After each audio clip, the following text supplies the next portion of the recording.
కేంద్ర మంత్రి బండి సంజయ్ కొడుకు బండి భగీరథ్ వేసినటువంటి మధ్యంతర బెయిల్ లేదా మధ్యంతర రక్షణకు సంబంధించి హైకోర్టులో వాడివేడిగా వాదనలు కొనసాగాయని చెప్పుకోవచ్చు.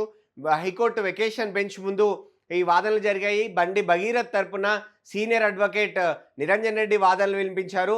తన క్లయింట్‌కి అంటే భగీరథ్‌కి మధ్యంతర రక్షణ కల్పించాలి. పోలీసులు అరెస్ట్ చేయాలని చూస్తా ఉన్నారు. సో, ఆయనపై అంటే చేసినటువంటి సెక్షన్‌లు ఏవైతే ఎఫ్ఐఆర్‌లో ఉన్నాయో అవన్నీ కూడా 7 సంవత్సరాల లోపు శిక్ష పడే సెక్షన్‌లే కాబట్టి తన క్లయింట్ ఎవరైతే భగీరథ్ ఉన్నారో ఆయన మధ్యంతర రక్షణకు అర్హుడు. కాబట్టి నాట్ టు అరెస్ట్ ఆర్డర్ లాగా ఇవ్వాలి అని చెప్పి ఆయన కోర్టును కోరడం జరిగింది. అయితే వాదనల సందర్భంగా ఎవరైతే కేసు పెట్టారో ఆ బాలికకు సంబంధించినటువంటి తన తల్లి అయితే పెట్టొచ్చు కేసు. కానీ ఏజ్‌కి సంబంధించి అది పోక్సో కేసు నమోదు చేశారు.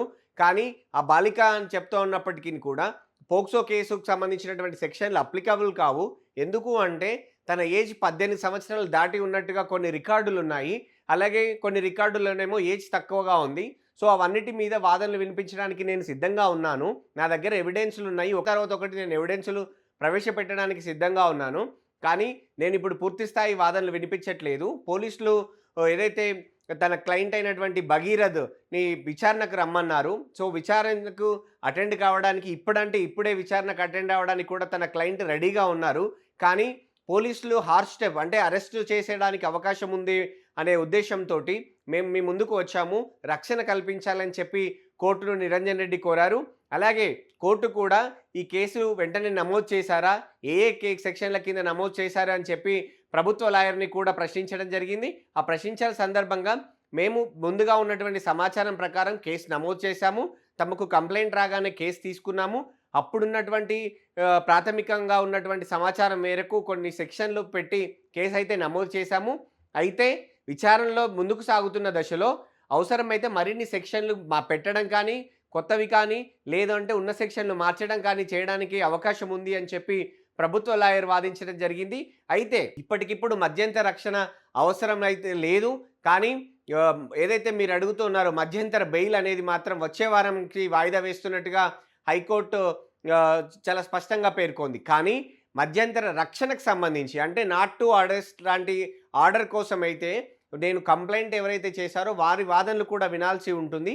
వారి వాదనలు విన్న తర్వాతే నేను ఒక నిర్ణయం తీసుకుంటాము. అప్పటి వరకు అంటే రేపటి వరకు ఈ కేసుని పోస్ట్‌పోన్ చేస్తున్నాము అని చెప్పి జడ్జి అనౌన్స్ చేశారు. సో, కేసు అయితే రేపటికి వాయిదా పడిందని చెప్పుకోవచ్చు. అయితే వాదనల సందర్భంగా ఒకటి ఏజ్‌కి సంబంధించినటువంటి ఫ్యాక్టర్‌ని లేవనెత్తారు బండి సంజయ్‌కి కొడుకు బండి భగీరథ్‌కి సంబంధించినటువంటి లాయర్.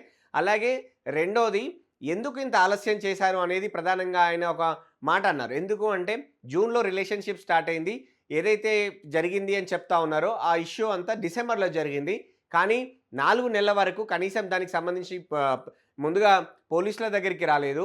ఎందుకు ఆగాల్సి వచ్చింది? 4 నెలల పాటు ఆగిన తర్వాత ఎందుకు కంప్లెయింట్ చేయాల్సి వచ్చింది? ఫిర్యాదు చేశారు. ఆ అబ్బాయికి సంబంధించినటువంటి ఫాదరు కేంద్ర మంత్రిగా ఉన్నారు. సో, ఇవన్నీ కూడా పరిగణలోకి తీసుకోవాల్సి ఉంటుంది. సో, కావాలని చేశారా ఏంటి అనే కోణంలో నిరంజన్ రెడ్డి వాదనలైతే చాలా స్పష్టంగా కనపడ్డాయి. సో, మొత్తానికి బాధితురాలికి సంబంధించినటువంటి వాదనలు విన్న తర్వాత మాత్రమే మేము ఆర్డర్స్ అయితే ఇస్తాము.